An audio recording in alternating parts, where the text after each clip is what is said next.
video. Today we got the 4 types of black sellouts. What a caption, bro. AKA Uncle Tom's. Wow. Who is Uncle Tom? Just like a typical sellout. Yeah, I don't know. Okay. I actually don't know who Uncle Tom is. That'll be a good video. Yeah. But yeah, we're gonna check this video out, man. Obviously, we are not sellouts. You know, if you watch, I hope you know that we're not. Yeah, I hope you guys know that we are not sellouts. You know, but I don't know. We still get a lot of hate, though, Mike.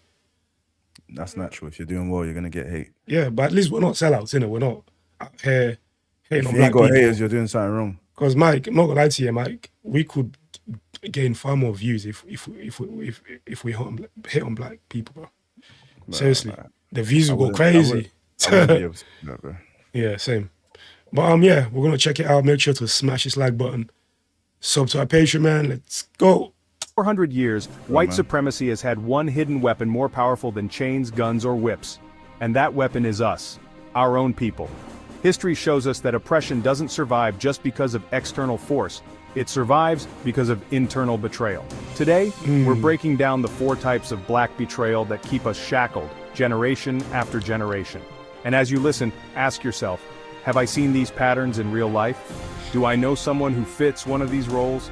Because until we recognize them, we'll never break free. Why is Kanye on this video? Actually, I'm not surprised. Level 1, the house slave, the enforcer of chains. Let's start with the first archetype, the house slave. Now, some of you might immediately think of Steven from Django Unchained, and you'd be right. Steven isn't just a character, he's a blueprint. This is the person so deep in Stockholm Syndrome that they— Have you watched this movie, Django? Never watched it, bro. Is it crazy? Incredible movie, bro. For me, one of the best movies over the last 20 years, man. You need to watch it. I think it's got Jamie Foxx in it, and obviously, what's his name? This guy. How can I forget him? Mike, him. Samuel Jackson. Yep, Samuel L. Jackson. Yeah, great movie, and it's got what's his name? Leonardo DiCaprio as well. Mistake bondage for survival. Steven doesn't just serve white folks, he defends them. He's the first to punish another black person for trying to escape, the first to mock freedom as dangerous, the first to see another brother or sister's independence as a threat to his own existence. And before you think this is just a relic of slavery days, look around. This mentality is alive and well. From Uncle Ruckus in the Boondocks to the real-life respectable black who polices our culture, mocks African heritage, and begs white validation, the house slave archetype is here. These are the people who laugh at our slang, criticize our hair, shame our music, all to hear one phrase, "You're one of the good ones." But this isn't just comedy, it's psychological warfare.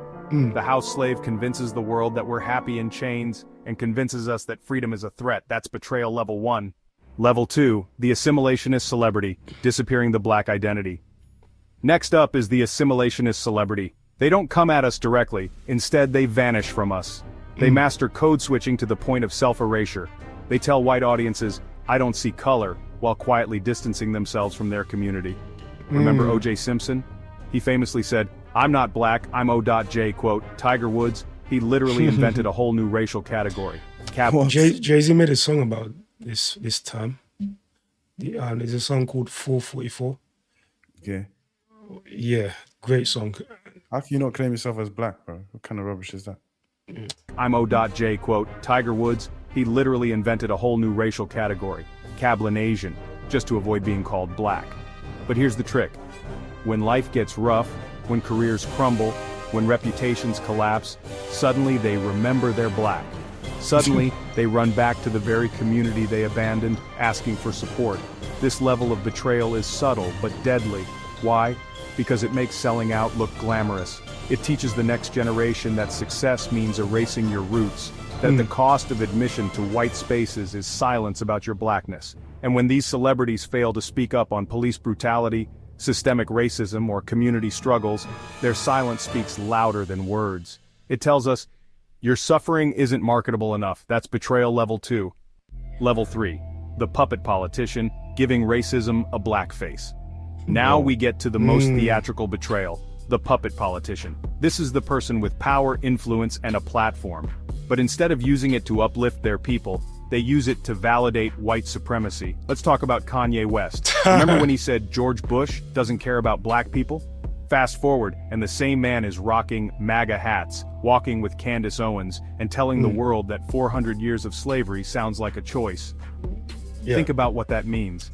Yeah, when he said this, I was like, this guy's tripping for him. Like, what is he on about? But at the same time, with Kanye, like, I feel like he's doing it to sell music, bro.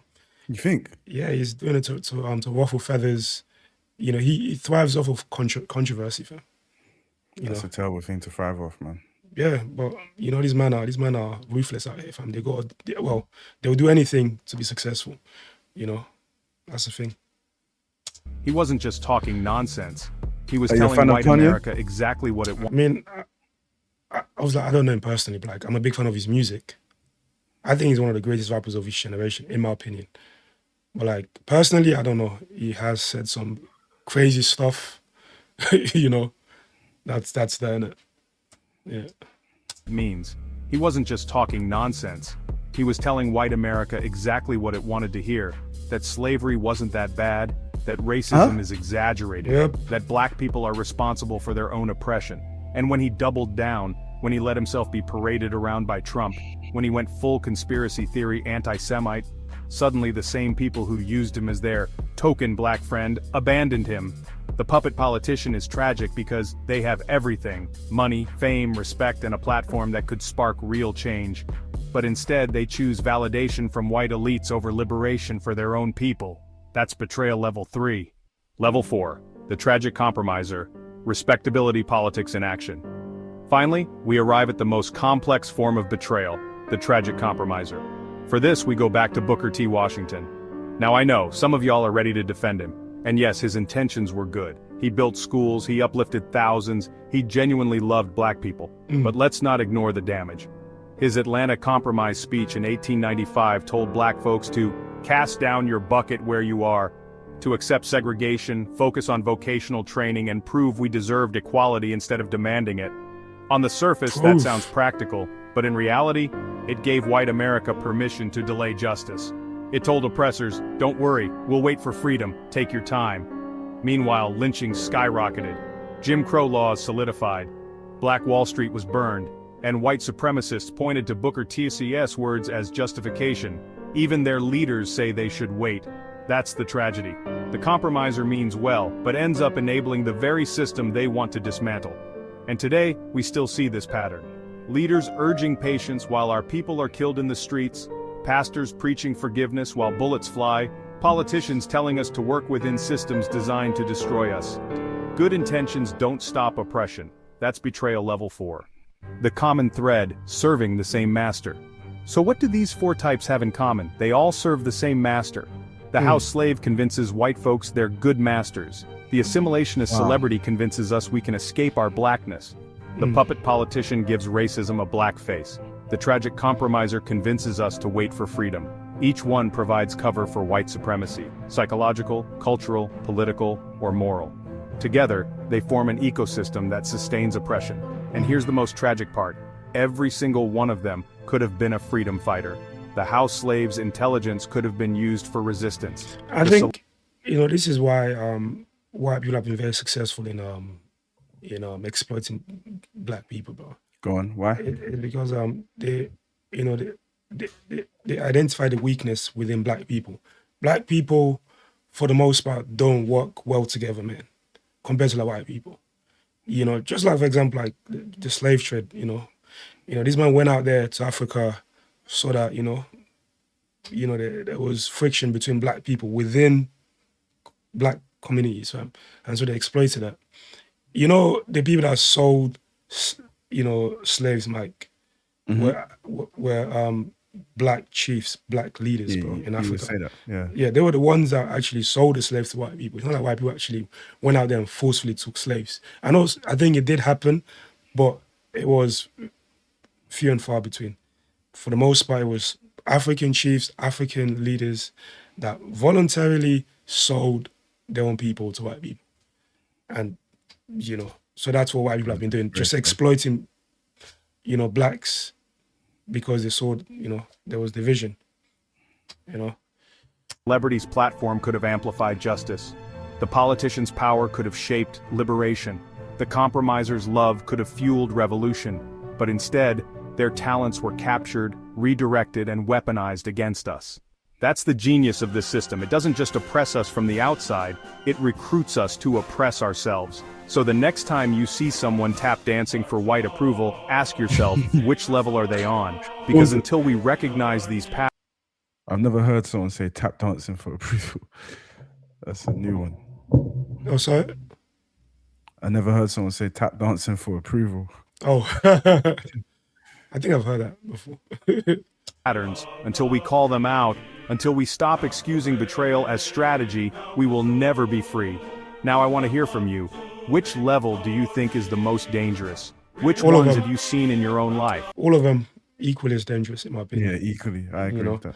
And the thing is, like, what some of these guys don't realize is the fact that even if you work for white people, they still see you as black, fam. You will never be part of them. Yeah, even if you're mixed, whatever. Like, Yeah, they'll never see you as one of their own. never. You'll always be an outsider, And most importantly, what are we going to do about it? Drop your thoughts in the comments and let's start this conversation for real. Because liberation doesn't come from compromise, assimilation, or puppet shows. Liberation comes from the courage to name our enemies, even when they look like us. The revolution begins when we stop waiting for permission to be free.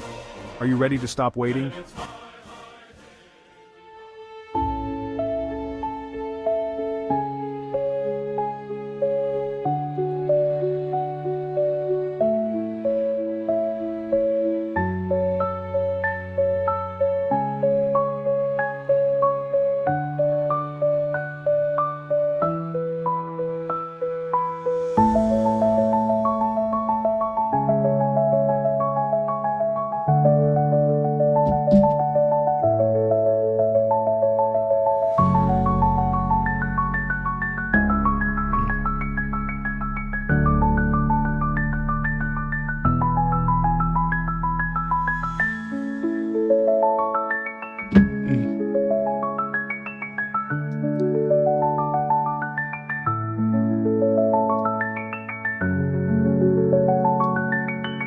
Is it done? I think it is.